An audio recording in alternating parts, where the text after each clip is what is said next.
Trelawny's going on duty into the sick room. It was very strange, for the book was not of a kind that any of the servants would be likely to take. I had to come back and explain to the others that I could not find it. When Doctor Winchester had gone, Mr. Corbeck, who seemed to know the Dutchman's work by heart, talked the whole matter over with me. I told him that I was interrupted by a change of nurses, just as I had come to the description of the ring. He smiled as he said: "So far as that is concerned, you need not be disappointed.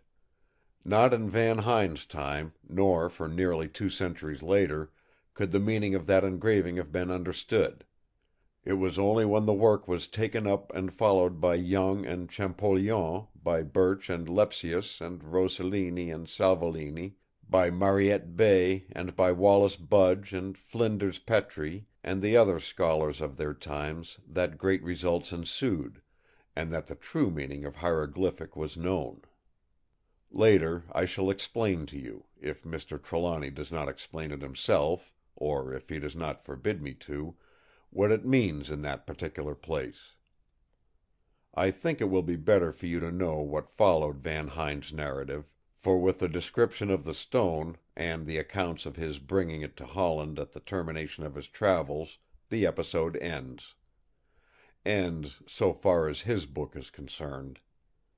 The chief thing about the book is that it sets others thinking and acting. Amongst them were Mr. Trelawny and myself.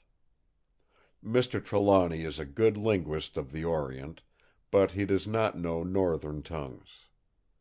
As for me, I have a faculty for learning languages, and when I was pursuing my studies in Leyden, I learned Dutch so that I might more easily make references in the library there.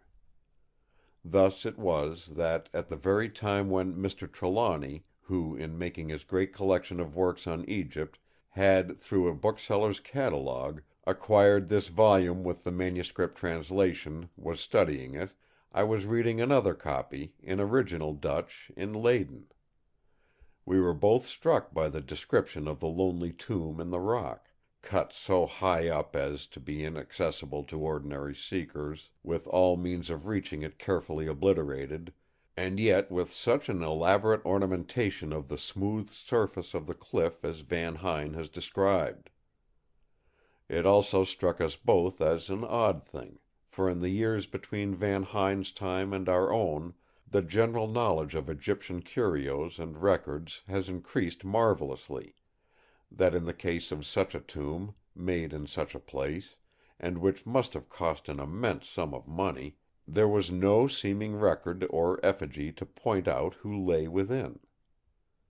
Moreover, the very name of the place, the Valley of the Sorcerer, had in a prosaic age attractions of its own. When we met, which we did through his seeking the assistance of other Egyptologists in his work, we talked over this as we did over many other things, and we determined to make search for the mysterious valley. Whilst we were waiting to start on the travel, for many things were required which Mr. Trelawny undertook to see to himself, I went to Holland to try if I could by any traces verify Van Huyn's narrative. I went straight to Hoorn, and set patiently to work to find the house of the traveller and his descendants, if any. I need not trouble you with details of my seeking and finding.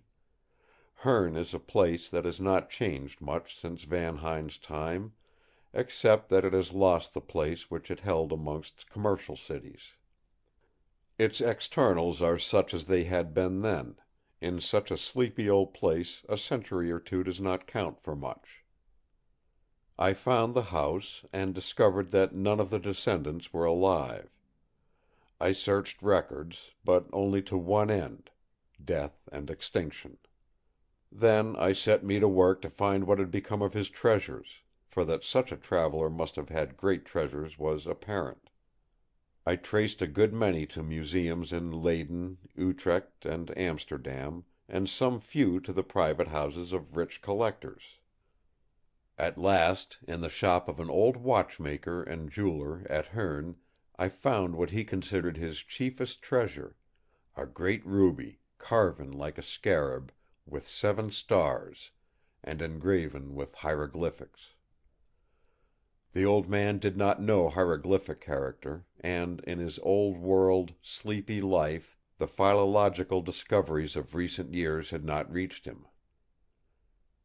He did not know anything of Van Huyn, except that such a person who had been, and that his name was, during 2 centuries, venerated in the town as a great traveller. He valued the jewel as only a rare stone, spoiled in part by the cutting, and though he was at first loath to part with such a unique gem, he became amenable ultimately to commercial reason. I had a full purse, since I bought for Mr. Trelawny, who is, as I suppose you know, immensely wealthy.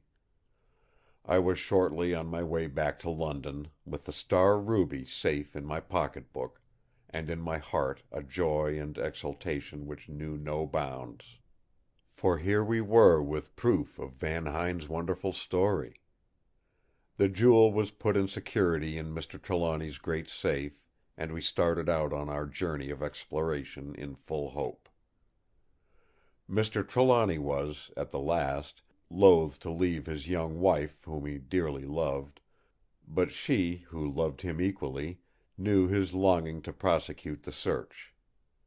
So keeping to herself, as all good women do, all her anxieties, which in her case were special, she bade him follow out his bent. End of chapter 10. Recording by Roger Moline.